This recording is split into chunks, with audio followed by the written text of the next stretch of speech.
தமிழக அரசியலில் பீடை அண்ணாமலை, பாஜகவுடைய எரும மாட்டு சாணி அண்ணாமலை அப்படின்னு அனைவராலும் அன்போடு அழைக்கப்படுவர் தான் நம்மளோட மக்கு மலை ஆட்டுக்குட்டி அண்ணாமலை அவர்கள். இந்த அண்ணாமலை KN நேரு 1000 கோடி இது பண்ணிட்டாரு, ஊழல் பண்ணிட்டாரு, அதை நான் தான் எடுத்துக்கொண்டு போய் அவர் லாக்கர்லேயே வச்சேன் அப்படிங்கிற மாதிரி கேனைய மாதிரி பேசிட்டு இருக்காரு. நான் என்ன சொல்றேன், இப்ப KN நேரு அவர்கள் ஊழல் செஞ்சாரா அப்படிங்கிறத அவங்களோட ஈடியா பார்த்துக்கும். எப்படா எவன்டா மாட்டுவான்னு உட்காந்துருக்கு இடி, அப்படியா இருந்தா அவங்க பார்த்துக்கிட்டாத, அதுல ஒன்றும் தப்பு கிடையாது. ஆனா இப்ப எங்களுடைய கேள்வி, இப்போ கொஞ்ச நாளைக்கு முன்னாடி அண்ணாமலை அவர்கள் 80 கோடிக்கு சொத்து வாங்கினாரு.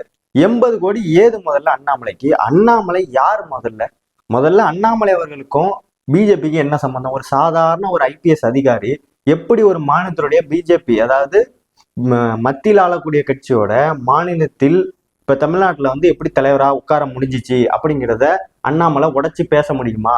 ஏன் பதில் சொல்ல மாட்டாங்கிறாரு? அவர் அப்படியே 2024 அப்புறம் ஒரு திமுக காரா இருக்க மாட்டாரு. கடைசியில அவரை கட்சியை விட்டு நீக்கிவிட்டாங்க தலைவர் பதவியிலிருந்து.